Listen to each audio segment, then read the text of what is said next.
네, 반갑습니다. 자, 9월 18일 오늘이 연휴 마지막 날입니다. 자, 시장이 추석 한 3일 전부터요 급반등이 들어왔는데요. 우선 시장을 좀 체크해 보도록 하겠습니다. 미국 시장은 제가 보기에는 뭐 크게 제가 지금 말씀드릴 내용이 없는 게요. 왼쪽에 있는 이쪽이 나스닥이죠. 둘 다 나스닥이죠. 네네네. 자, 일봉 한번 보겠습니다. 다우지수는 이미 잠깐만요. 다우존스 산업지수요. 이 왼쪽에 있는 게 다우존스고 오른쪽에 있는 게 나스닥이거든요. 다우지수는 지난번 고점을 이미 돌파를 했습니다. 지난번 고점이 요 자리였는데 41,500 정도 됐었는데 4만까지 뺐다가 지금 41,830까지 올라왔습니다. 이미 고점을 뚫었죠. 그죠?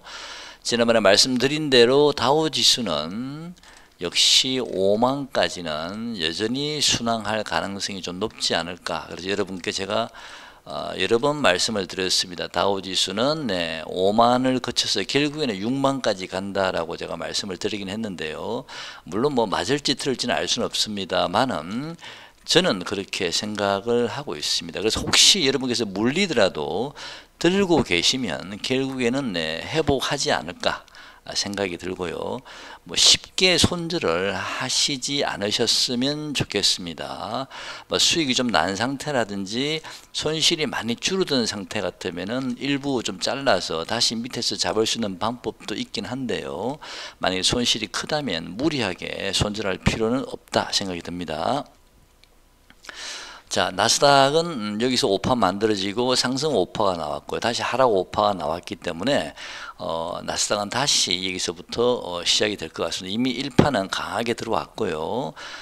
첫 음봉이 나왔거든요. 자, 첫 음봉이 나왔다는 얘기는 이 자리에서 조금 쉬어가겠다, 며칠 좀 쉬겠다라는 뜻이라고 보여지고요.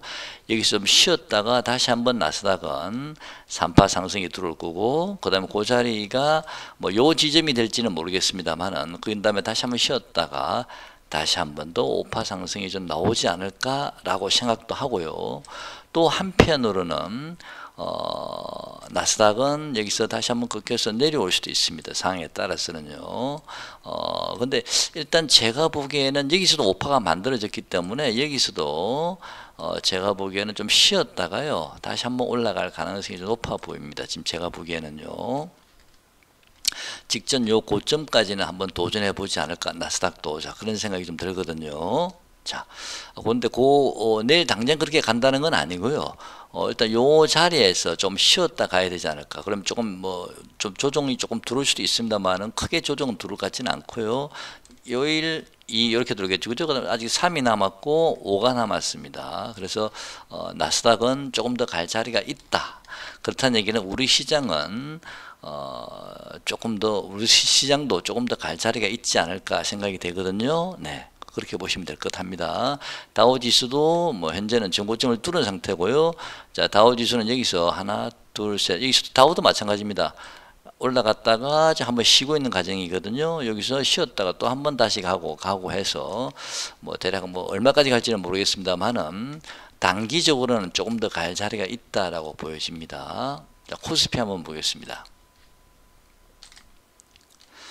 문제는 코스피인데요. 코스피는 지금 여기 중심선도 제대로 지금 들어오지는 못했거든요.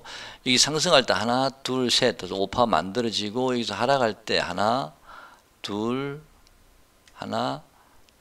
셋. 이제 코스피 이게 상승이네. 이제 코스피도 이제 상승합니다. 여기가요. 자, 요 자리가요. 이제 상승이 된 거고요.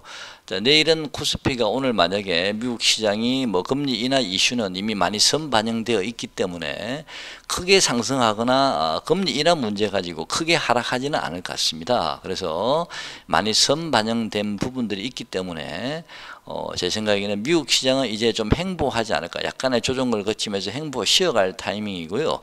코스피도 내일 아마 그동안에 미국 시장이 우리 연휴 기간에 좀 상승을 했거든요. 그래서 그 부분이 영향을 받아서 아마 코스피는 내일은 좀 갭 상승할 가능성이 높다라고 보여지고요.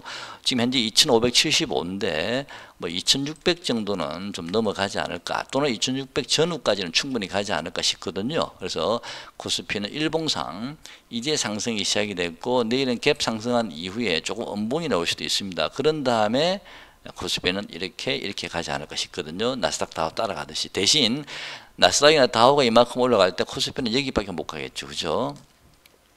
다우가 만약에 10을 간다면 나스닥은 7, 8 갈 거고요. 코스닥은 한 뭐 5 정도나 4밖에 가지 못할 것 같다. 상승폭이. 자, 그런 생각이 드는데 그 이유는요. 물론 뭐 전 세계 시장에서 현재 가장 달리기 좋은 곳이 가장 강한 종목이 다우존스 산업지수고요.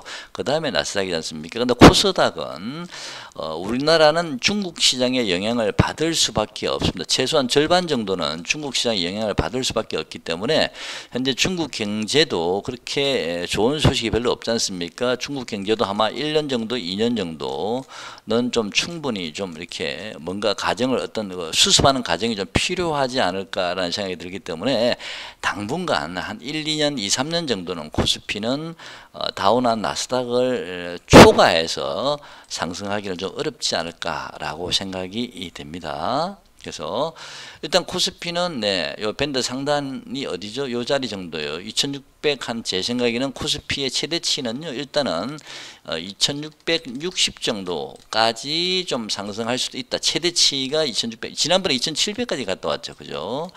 이번에는 2600 한 60 정도면 한번 잘라줘야 되지 않을까 싶은 생각이 들거든요. 단기 매매 하실 분들은요. 그런 다음에 다시 한번 코스피는 조정이 들어오겠다. 물론 2660이 정확하게 갈지는 여기 파동을 제가 그때그때 계산을 해봐야 되겠지만 아직 이제 파동이 이제 시작한 부분이라서 요 친구는 조금 올라왔지만요 꺾였다가 다시 올라갈 수 있고 요 친구가 아직 안 올라왔거든요 여기는요. 그래서 아마 이 친구들이 올라올 때까지는 코스피는 중간중간 눌림목을 거치면서 아마 계단식으로 오파를 만들어 가지 않을까. 다우 나스닥 상승하는 그 추세대로 그렇게 움직이지 않을까 생각이 됩니다.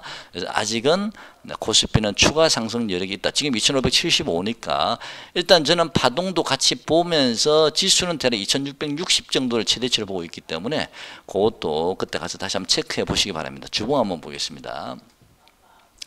현재 코스피가 이 중심선을 깨고 내려왔거든요. 이 중심선이 대략 2600 아마 60 정도 될 겁니다. 좀 더 내려오다 보면은 주봉이 2660에서 70 정도인데 여기까지 한번 반등이 들어왔다가요. 다음 주에 들어왔다가 한 번 더 내려올 자리가 좀 있지 않을까라는 생각도 하고는 있습니다. 근데 이거는 제가 확실하지는 않고요.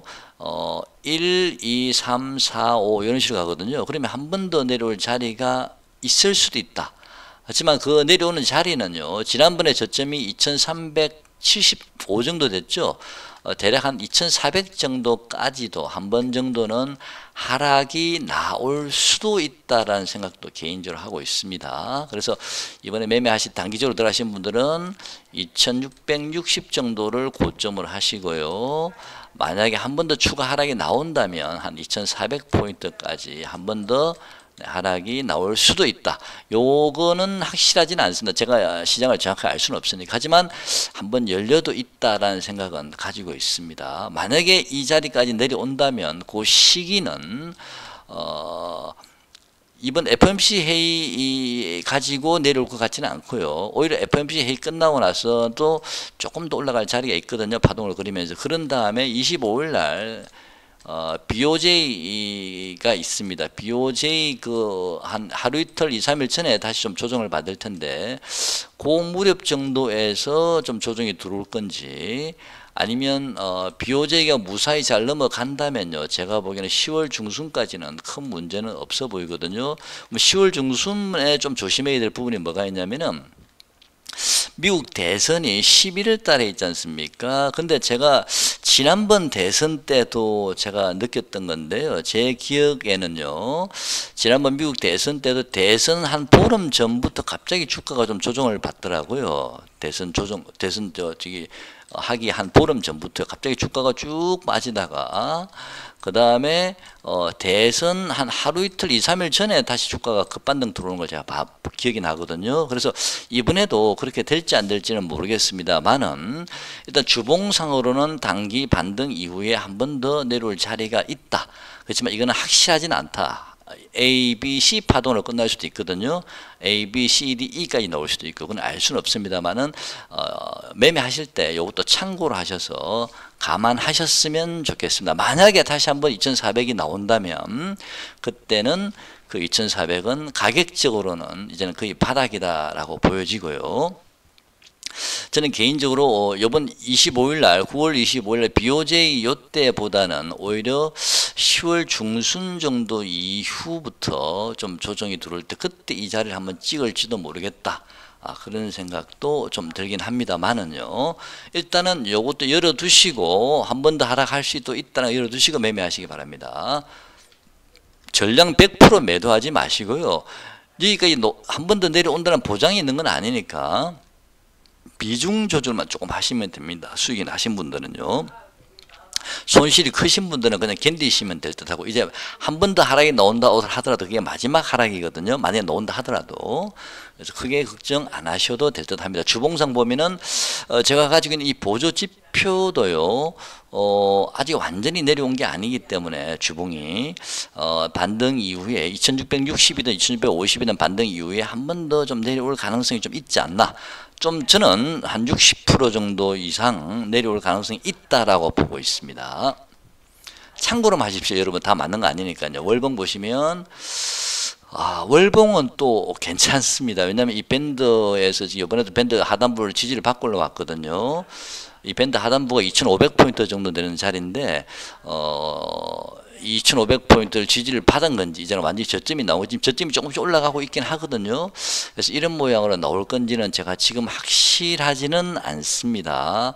만약에 이 월봉이 이런 침체권에 와 있으면 제가 편안하게 여러분께 말씀을 드릴 텐데 이 월봉도 지금 꺾여서 내려오고 있는 과정이고 완전히 침체권에 나왔으면 좀 안심이 되지만 내려온 게 아니거든요. 주봉도 보시면은 제가 가지고 있는 보조지표, 요 지표는 어느 정도 왔지만 요 지표는 아직 내려오진 않았거든요. 그래서 조금 조심스럽기 때문에 2660을 고점으로 한 번 더 조정이 들어올 수 있다. 그 조정이 어디까지인지는 모르지만 최대 2400까지도 조정이 들어온다면 센 조정이 들어온다면 열려 있다. 그래 보시고요. 대선이 이제 미국 대선이 하루 이틀 전에부터는 저는 주가가 지난번에도 그랬던 것 같거든요. 미국 대선 때요. 급반등이 들어왔기 때문에 그때부터는 주가가 한번 좀 반등이 좀 들어오지 않을까. 그러면 이번 10월 달에 만약에 조정이 들어온다면 그 자리가 가격적으로는 저는 바닥이라고 봅니다. 자, 급반등이 들어오고 나서요. 그 다음에 시장은 다시 추세를 가지고 상승을 하겠지만 12월까지는 큰 문제가 없을 것 같은데 내년 1월이나 내년 한 2월 정도예요. 제가 메모장을 써놓은 게 있는데 같이 한번 보시죠. 메모장 보기 전에요. 내년 1월이나 2월 정도에 아마 미국에 있는 경제 지표들이 굉장히 안 좋게 나올 가능성이 좀 있거든요. 왜냐하면 금리 인상을 그동안 지속적으로 인상을 하면서 이제 인하를 처음 하는 거라서 이 금리 인상된 부분이 그대로 1년 반에서 2년 정도 후에 효과가 나타난다 그랬기 때문에 아마 내년 1, 2월 달에도 미국의 경제 지표가 좀 안 좋을 가능성이 있기 때문에 그때 또 한 번 출렁일 가능성도 좀 있다. 하지만 이번 9월이든 10월이든 만약에 한 번 더 하락을 하게 된다면 요 저점을 깨는 그런 출렁임은 아니다라고 저는 생각을 하고 있습니다. 그래서 만약에 저점 매수하실 기회를 노리시는 분이라면 만약에 한 번 더 내려와 준다면 그때는 반드시 저점 매수하시기 바랍니다. 자, 그리고 코스피 연봉을 한번 보시죠. 자, 저는 지난번에도 제가 시간 날 때 한 번씩 말씀을 드렸는데요. 제가 왜 연봉을 오늘 말씀을 드리냐면은 코스피가요. 이때도 보면 상승한 이후에 길게 행보를 했죠. 그죠? 그런 다음에 다시 레벨업 되면서 상승한 이후에 제가 수평선을 꺼보겠습니다. 레벨업 되면서 상승한 이후에 바로 다시 큰 조정이 들어왔죠. 그죠? 큰 조정이 들어오고 다시 올리면서 옆으로 행보를 했지 않습니까? 지금이 그런 국면이거든요. 이렇게 행보한 이후에 다시 한번 코스피는 어떻게 됐습니까? 다시 한번 코스피는 이게 레벨업이 됐습니다. 그죠? 이제 레벨업 다음에 어떻게 됐습니까? 여기처럼 똑같이 음봉이 큰 게 떨어졌거든요. 자, 이 말은 무슨 말이냐면 저는 개인적으로 2130, 2150은 이제 깨지 않는다라고 보고 있고요. 그 다음에 다시 양봉이 뜨고 양봉이 뜨면서 그 다음에 행보가 들어왔거든요. 지금도 올해까지는요, 저는 이게 양봉으로, 지금 현재는 음봉이지만 양봉으로 만들어질 가능성이 있다라고 보여지고요. 대략 한 3천 부근까지는 저는 코스피가 올해는 좀 가능할 수도 있다. 미국 다우지수가 이미 4만을 돌파해서 5만 근처까지 가게 되면 코스피는 한 3천까지는 한번 트라이 하지 않을까. 밴드의 상단부까지 2950 정도 되는 자리거든요. 그래서 그 정도까지는 좀 한번 도전해 볼 만하다라고 보여지고요. 2950 정도요. 그 다음에 다시 저는 옆으로 길게 저는 행보할 거라 보고 있습니다. 그 기간은 뭐 3년이 걸릴지 5년 걸릴지는 저는 모르겠어요. 지난번에는 요로 이후에요. 하나, 둘, 셋, 넷, 다 6년 걸렸거든요. 이번에는 뭐 6년까지는 안 걸리더라도 최소한 한 3, 4년 정도는 우리가 잡아야 되지 않을까 싶은 생각이 듭니다. 그렇다는 얘기는 당분간 코스피는 올해 여기 상승한 이후에 내년에는 제 생각에는 제법 좀 조정도 들어올 수도 있고요. 내년에는요 좀 조정도 들어올 수 있고, 그 다음에 아주 좁은 박스권에서 행보하지 않을까라는 생각을 개인적으로 하고 있기 때문에 박스권에서 행보를 한다 그래서 여러분 실망하실 필요는 전혀 없습니다. 왜냐하면 오히려 이렇게 크게 지수가 상승하는 그런 때는 오히려 개인들이 먹을 게 별로 없습니다. 삼성전자라든지 이런 대형주만 위주로 끌고 가버리기, 지수만 올라가지 실제로 코스닥 개별주는 별로 재미를 못 보고 있거든요. 오히려 이렇게 좁은 박스권에서 행보할 때가 오히려 우리처럼 코스닥을 매매하시는 분들은 좋은 기회가 연출될 가능성이 많습니다. 개별주 장세가 나올 가능성이 많거든요. 그래서 이때부터는 올해 이후에부터는 저는 당분간은 이때는 내년에는 조금 조정을 저는 받을 수 있다고 봅니다. 음봉이 나와지죠, 그죠? 뭐 똑같이 되는 건 아닙니다만은 여기까지를 최대치로 보시고 2950, 3000을 최대치로 보시고요. 최저점은 저는 역시 이 밴드의 이 중심부가 지금 이번 2400이거든요. 2400. 그래서 최중심부 저점은요, 저는 2400이지만 아마도 조정을 받게 되면요, 저는 2500 정도 또는 2400 정도를 당분간은 2400을 저점으로 보시고요. 대략 한 2950이니까 3000 정도를 고점으로 보시고 박스권으로 당분간 보시는 게 맞지 않나, 그렇게 보고 있습니다. 내년에는 1년을 놓고 본다면 최대치가 2950에서 3000이고 최저점은 2400에서 2500이다. 저는 이렇게 보고 있습니다. 내년에는요. 그래서 올해는 연말로 가면 갈수록 조금 더 힘을 받을 가능성이 좀 있다. 그렇게 보고 있습니다. 자, 근데 이 그림대로 똑같이 되지는 않겠죠, 그죠? 그렇지만 현재 모양 자체는 좀 비슷하거든요. 그래서 전에도 한 말씀을 드렸습니다만은 이게 음봉이 나오게 되면 오히려 내년에 양봉이 뜰 가능성이 많습니다. 이번 달에 올해 만약에 이게 음봉이 이 상태로 유지가 된다면 내년에는 오히려 양봉이 떠서 2953층까지 도전할 수 있는 거고요. 만약에 올해 연말까지 치고 올라가서 3층까지 간다면 2950까지 가면 오히려 내년에는 조금 더 눌러지는 과정이 있을 수 있다. 그렇게 보고 있습니다. 그래서 당분간은 코스피는 한 최소한 3년 내지 4년 정도는 좀 좁은 박스권에서 행보할 가능성이 있다라고 보고 있습니다. 네, 이대로 맞을지는 모릅니다. 그냥 재미로 보시기 바랍니다. 금투세는 뭐 결국에는 유예가 되지 않을까 싶은 생각이 들고요.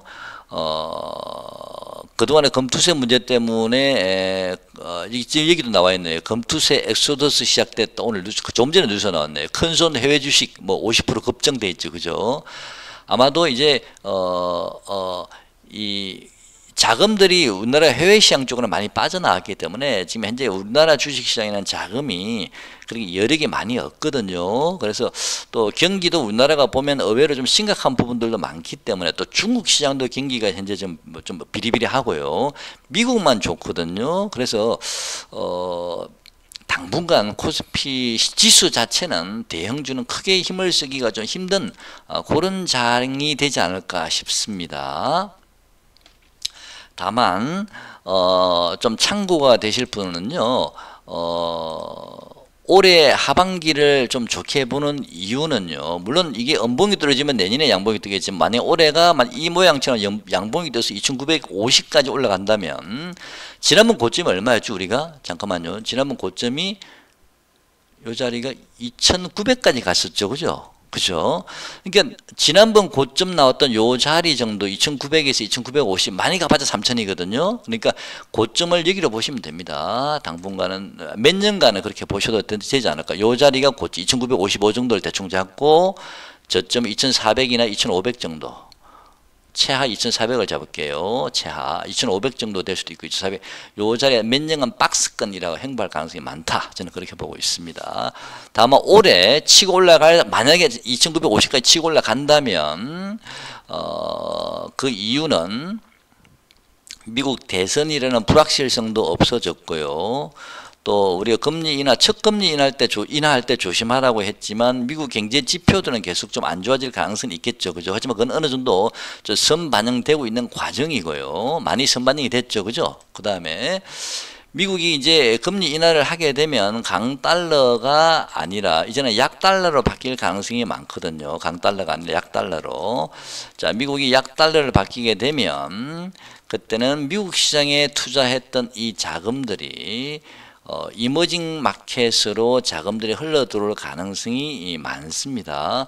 강달러였기 때문에 미국 채권을 산다든지 강달러였기 때문에 미국 주식시장에 돈이 몰렸지만 이게 만약에 금리 인하를 통해서 약달러로 바뀌게 되면 이 자금들이 일부는 이머징 마켓이나 제3세계로 이렇게 자금들이 흘러놓을 가능성이 있기 때문에 그 자금들이 일부는 우리나라 시장에도 저는 유입될 가능성이 좀 있다라고 보고 있고요. 그 다음에 코스피 그러면 환율이 우리 미국이 약달러가 되면 우리나라 코스피 원화가 환율이 원화 강세가 되겠죠. 그죠? 자, 원화 강세가 된다는 얘기는 지금은 1400이 고점이고 1320 정도가 저점으로 왔다 갔다 박스권이었지만 만약에 원화 강세가 이루어지면 그때는 우리 원 달러 환율이 뭐 1340, 50을 고점을 해서 한 1200 한 뭐 50 정도 또는 1200까지 정도 이렇게 박스권을 만들지 않을까.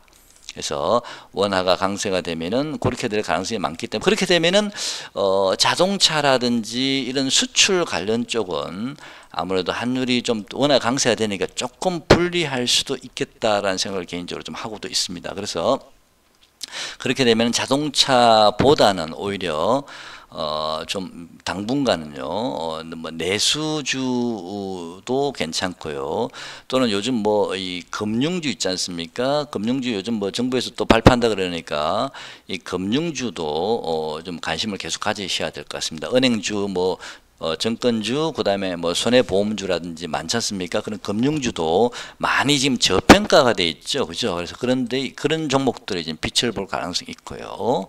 그 다음에 일부 내수주라든지 또는 뭐 종목별로 섹터별로 좀 톡톡 튀는 것들이 좀 있을 것 같아요. AI 관련주도 계속 관심을 가져야 되는데 AI 관련주는 이제는 좀 이 IT 기기 관련주 쪽으로요. 예를 들어서 만약에 애플이 지금 AI를 삽입을 해서 AI를 적용을 해서 스마트폰을 만들어낸다 그러면 그 애플이 AI를 적용하게 되면 어떤 장비가 들어갈 거 아닙니까? 그 장비에 관련된 주식들이라든지 뭐 이런 주식들이 당분간 좀 유망할 수도 있겠다. 그런 생각도 좀 들고요. 자, 그래서 당분간은 좀 우리가 지수는 아니라 종목별로 섹터만 잘 받으시면 괜찮겠다 생각이 들고요. 특히 저는 이 바이오 쪽을 굉장히 많이 관심을 가지고 있습니다. 바이오 쪽 관심 많이 있고, 바이오도 우리가 내수주라고 볼 수 있지 않습니까? 제약 바이오주도, 그죠? 그래서 당분간은 이 수출 관련주보다는요, 제약이나 바이오, 그다음에 내수 관련 음식료도 물론 될 수도 있겠지만 또 유통도 될 수 있고요. 그죠? 그 다음에 뭐 건강식품이라든지 뭐 피부 미용이라든지 이런 쪽, 헬스케어 쪽, 뭐 이런 쪽들이 저는 좀 강세를 띌 가능성이 좀 높지 않나라고 보고 있습니다. 특히 바이오 쪽은, 바이오 쪽하고 헬스케어 쪽은 여러분 계속 내 관심을, 피부 미용 쪽 좀 관심을 가져보시기 바랍니다. 자, 그 다음에 제가 참 메모장을 열어놨는데 똑같은 얘기가 반복될 수도 있으니까 읽어보겠습니다. 자, 다우지수는요 5만 포인트 전후까지는 결국은 언젠지 모르지만 상승까지 가겠죠, 그죠? 그런 다음에 다시 한번 저는 큰 흔들림이, 이번보다 더 심한 흔들림이 나올 수 있다고 보고 있거든요. 이번에는 2개월 만에 돌렸지만 그때는 3, 4개월 정도 계속 좀 더 시기도 늘어날 것 같습니다. 시간도, 조정 기간도. 그 다음에 결국은 최종 종착지는 여러 번 말씀드렸어요. 6만 포인트 오면 그때는 다우지수는 이제는 고점이 나올 가능성이 많아 보입니다. 자, 좋은 종목을 여러분께서 발굴하시고요. 그 다음에 다우가 6만까지 간다 또는 5만까지 간다는 전제하에 좀 중장기적으로 이제는 좀 일부 좀 포토의 일부 비중이라도 좀 중장기 쪽으로 한번 끌고 가 보셨으면 좋겠습니다. 전부 다 중장기를 넣어버리면 내가 넣었던 종목이 안 움직이게 되면 사람 미치거든요. 그래서 일부 비중이라도 한 50%라도 좋으니까 중장기 보유하는 종목 일부 넣고 또 나머지 50%는 그때 파동을 가지고 매매하셔도 괜찮다. 왜냐하면 아까 제가 말씀드린 코스피는 당분간 몇 년간은 크게 편차가 2950 정도, 3000 정도에서 2400, 500 정도 박스권이기 때문에 지수가 크게, 지수를 보고 우리가 매매할 필요는 당분간 없어지거든요. 별로 많이 없거든요. 그러니까 일부 그때 좀 이 파동을 보면서 괜찮은 섹터에 뭐 괜찮은 테마에 붙으면 또 따라 붙으면 됩니다. 대신 50% 정도는 좀 중장기 보유도 괜찮다. 이제는 개별주 장세가 시작이 됐다라고 보고 있습니다. 아까 말씀드린 대로 우리나라는 몇 년간 박스권이 예상이 됩니다. 코스피 아까 연봉 말씀드렸습니다.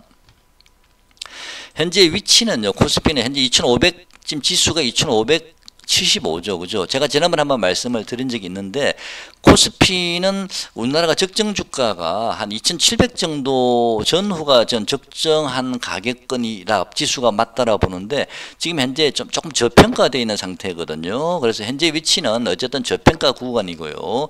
가격적으로는 이제 최근에 눌림목 받고 나서 이제 막 추세 하루 이틀 전에 이제 막 돌리는 종목들이 많았지 않습니까? 2, 3일 전에 돌리고 현재는 거의 뭐 바닥권이라고 볼 수도 있겠죠. 그죠? 하지만 한 번 더 하락에 남아 있을 수도 있다는 것도 꼭 염두에 한번 두시기 바랍니다. 그래서 100% 주식을 가지고 계시 마시고 여유가 되신다면 그런 여력이 되신다면 적절하게 2660 정도에서 한번 잘라주고 다시 한번 현금을 쥐고 계시면서 기회를 보셨으면 좋겠습니다. 그때는 2660이라는 게 뭐 꼭 절대적인 저항선은 아니고요. 물론 거기서 뭐 어떻게 한번 걸리는 자리입니다. 한번 다시 눌목을 받을 자리는 맞는데 그 2660까지 갔을 때 짧게 오파가 나오는지도 같이 보셔야 됩니다. 그러면 확률이 더 높아집니다. 아까 말씀드린 저는 BOJ가 25일 날 있죠. 이달. 그때 영향을 받을지 또는 아까 미국 대선, 지난번에도 대선 한 보름 전 또는 20일 전부터 좀 주가가 갑자기 흔들렸거든요. 그래서 10월 중반 이후에 한 번 정도 흔들릴 가능성을 체크하시고 그때는 혹시 전저점 지난번 거점이 2375인데 대략 한 2400 정도 전후까지도 다시 한번 조정이 들어올 가능성이 있습니다. 저는 그렇게 보고 있기 때문에 안 들어오면 다행이고요. 들어올 수도 있기 때문에 100% 현금화를 하지 마시고요. 확실하지 않은 일이니까 비중 조절을 해놓고 나서 그런 기회가 오면 다시 현금으로 밑에 싸게 살 수 있는 기회가 또 생길 수도 있으니까 그렇게 비중 조절만 해놓으시라는 뜻입니다. 다시 한 번 더 흔들리게 되면 그때는 절호의 매수 기회를 말씀드렸고요. 관심 섹터는 지난번에 전기차 에코프로를 비롯해서 엄청난 상승이 나왔고요. 그 다음에 반도체가 또 엄청난 상승이 나왔고, 최근엔 전력 관련주도 엄청난 상승이 왔다. 다 반도체나 전력 관련주는 AI 관련 그죠 섹터죠, 그죠?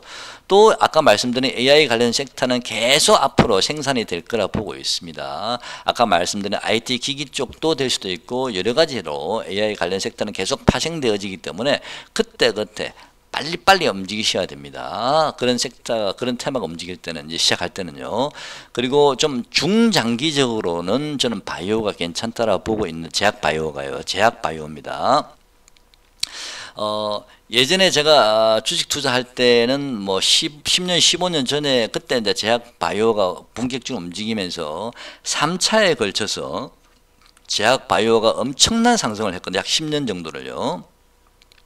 그 이후에 지금 이제 전기차 배터리 쪽으로 넘어갔는데, 그때는 제약 바이오가 여러분도 아시다시피 그냥 제약 바이오만 무늬만 달아도 뭐 임상 1상 이상만 가도 주가는 상가하고 그랬었으니까, 이제는 제약 바이오도 이제는 좀 종목을 압축해야 된다라는 생각이 들고, 이제는 옥석 가리기가 이제 시작이 됐다라고 보여지거든요. 그런 옥석만 이게 압축된 종목만 이제 제약바이오는 끌고 가셔야 된다. 나머지 종목은 다 버리셔도 됩니다. 제약바이오는. 왜냐하면 제약바이오는 상패 드는 종목도 상당히 많을 거라 보고 있습니다. 자, 왜냐하면 제약바이오가 대부분 다 적자가 많거든요. 그래서 여기 말씀드린 대로 일단 이제는 실적이 받쳐주는 제약이나 바이오, 특히 바이오 종목들, 제약주는 원래 실적이 좋으니까 실적이 받쳐주는 제약이라든지 또는 임상이 여러 개 걸쳐있는 제약주들요. 임상이 한두 개가 아니고 여러 개에 걸치는 제약주들이 있거든요. 또는 2상, 3상도 있고요. 그런 제약주들, 이번에 유한여행 한번 보시지 않습니까? 그런 제약이나 바이오 중에서 임상이 막 여러 개에 걸치는 주들, 또는 투자 자금이 제약 바이오주나 특히 바이오주 중에서도 지금 계속 뭔가를 연구 개발하려고 그러면 자금이 어마어마하게 많이 소요가 되는데, 그런 자금 여력이 없는 회사들은 결국에는 도태될 수밖에 없고 결국은 상폐의 길로 갈 수밖에 없거든요. 그래서 투자 자금이 풍부한 회사라는 얘기는 그만큼 가능성이 많기 때문에 누군가한테 돈을 끌어당길 수가 있다는 얘기죠. 그죠? 그래서 그런 쪽 위주로 압축해서 바이오를 선택하셔야 됩니다. 그 다음에 원자력 관련주는 뭐 지난번에도 말씀드렸습니다만은 전력 관련주까지 AI 전기 때문에 전력 관련주까지 왔으니까 이제 원자력 관련주도 아직 원자력 관련주는 크게 시세가 많이 나온 건 아니죠. AI에 관련해서는요. 그래서 이런 원자력 관련주도 좀 관심을 계속 가져보시고요. 좀 무겁긴 하죠. 그다음에 아까 조금 전에 말씀드렸습니다. 금융주요. 저평가되어 있는 금융주. 금융주는 저평가도 되어 있지만 굉장히 고배당주입니다. 왜? 지금 시장에 딱 맞는 게요.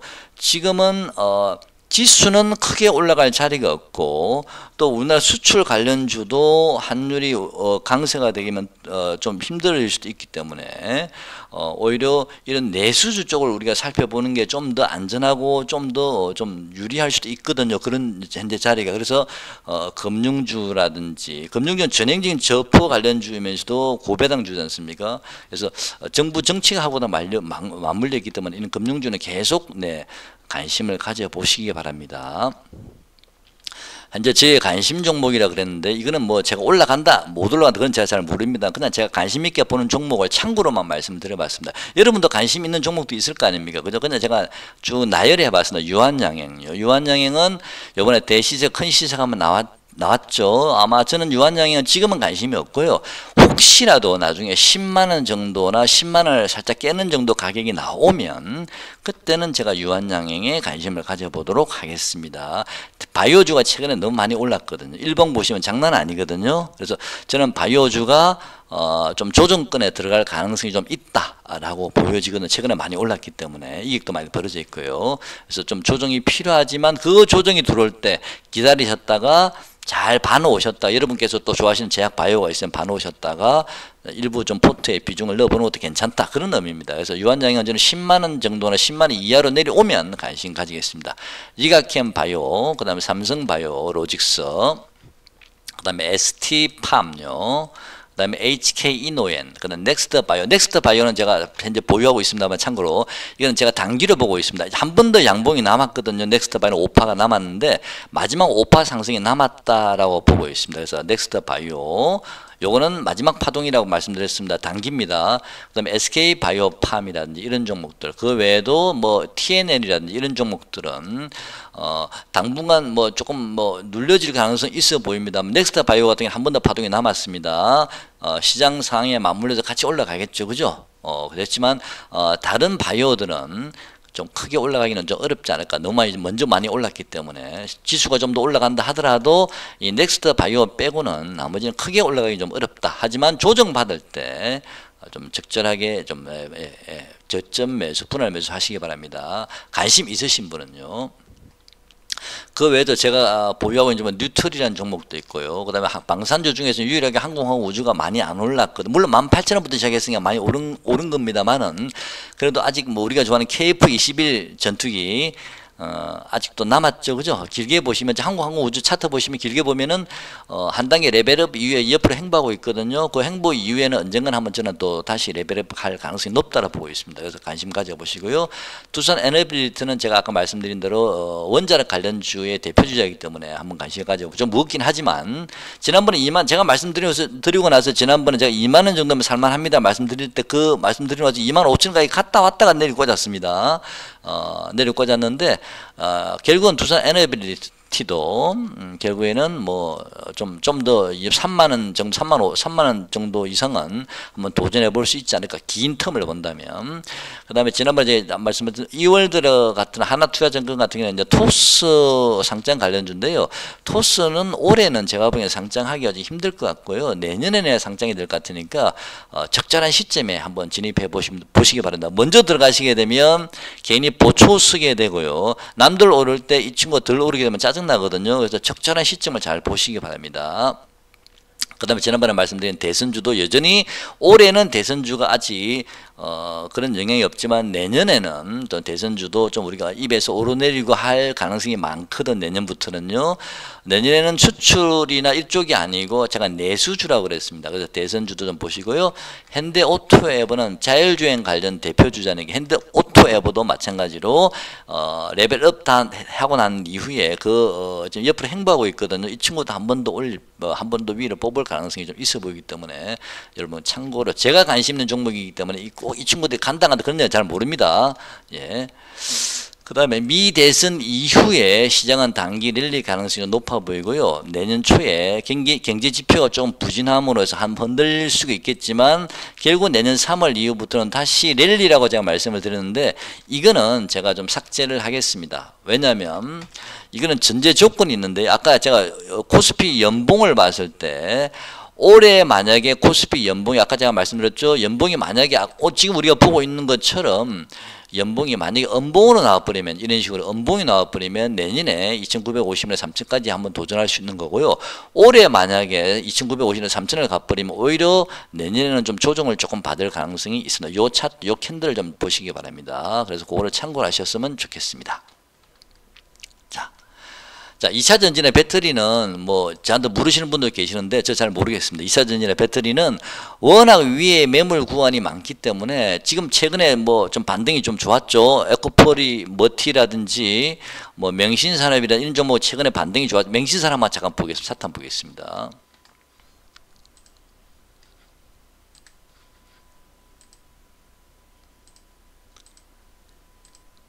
자, 명신산업 잠깐 한번 볼게요. 명신산업도 최근에 좀 하나 둘 제가 보기에는 뭐 어느 정도 올라온 것 같은 생각도 드는데 올라가봤자 13,000원 같긴 한데 한번 보시죠. 이 친구는 보시면 저 주봉을 한번 보겠습니다. 주봉을 보시면요, 이 상장할 때 이 친구 상장하자마자 그때 이 전기차 배터리 뭐 이런 붐이 일면서 엄청나게 많이 올랐죠. 61,400원까지. 그때 거래가 엄청나게 터졌거든요. 이때 이 거래가요. 이 거래가 엄청나게 터진 이 자리를 이제 뚫고 가야 되는데 그 자리가 대략 이 거래가 터진 자리의 시작점이 대략 얼마냐면은 12,800원, 13,000원 되는 자리거든요. 이 자리가 시초가 얼마죠? 시초가가 13,000원이네요. 자, 이 친구는요. 지금 12,000원까지 다시 반등이 들어왔습니다만은 13,000원부터는 매물 구간이 시작이 된다라고 보고 있습니다. 이 거래가 터진 이 매물 자리요. 그래서 또 밴드의 상단부가 얼마죠? 제가 잠깐 볼게요. 상단부가 14,778원이네. 주봉상으로는요. 이 밴드가 시간이 지나면 조금씩 꺾여 내려오겠죠. 그죠? 그럼 대략 14,000원 정도 봤을 때 이 친구는 1차는 13,000원까지 보시면 되고 2차는 14,000원 정도까지 보시면 될 듯합니다. 그렇게 많이 다시 추세를 돌려서 이렇게 올라가기에는 이 매물을 소화해야 된다라는 생각이 들거든요. 그래서 전기차가 다시 돌아설 수 있을까? 물론 트럼프가 될지 뭐 누가 될지 모르겠습니다만은 현재 그거하고는 상관이 없이 트럼프가 당선이 안 되고 반대편에 있는 사람이 당선이 된다 하더라도 일시적으로는 전기차가 조금 수급이 붙겠지만 다시 추세를 돌리기에는 좀 쉽지 않다. 너무나도 매물이 많다라는 생각이 듭니다. 산업 자체가 돌아서야 추세적으로 돌릴 수가 있거든요. 뭐 누가 당선됐다 해서 뭐 갑자기 주가가 전체적으로 추세가 바뀌지는 않습니다. 에코프로 머티 같은 경우는 최근에 시세가 좋았거든요. 이제 밴드 상단부까지 올라왔는데 이 에코프로 머티는 그나마도 좀 신규 등록된 종목이고요. 얼마 못 가서 꺾였기 때문에 전기차가 더 깨지면서 이 종목은 그래도 조금 더 한 12만 5천 원까지는 좀 어느 정도 올라갈 수 있겠다. 근데 지금 벌써 10만 원이니까요. 12만 5천 원까지고요. 이 친구 하단부는 뭐 5만 3천 원이긴 한데요. 이 친구는 제가 옛날 초창기 이 친구가 22만 원 정도 가서 내릴 때 그때 연기금에서 많이 샀던 걸로 제가 기억을 하거든요. 그래서 연기금이 물려 있는 걸로 제가 알고 있는데 이 친구는 어떻게 될지 모르겠어요. 하여튼 저는 전기차는요. 에코프로 머티나 이런 종목 정도만 보고 있고 나머지 전기차는 저는 별로 현재로서는 관심이 없습니다. 저도 잘 모르겠습니다. 전기차는요. 자, 오늘 영상 여기까지 하고요. 여러분 매매하시는데 좀 도움이 되셨으면 좋겠습니다. 고맙습니다.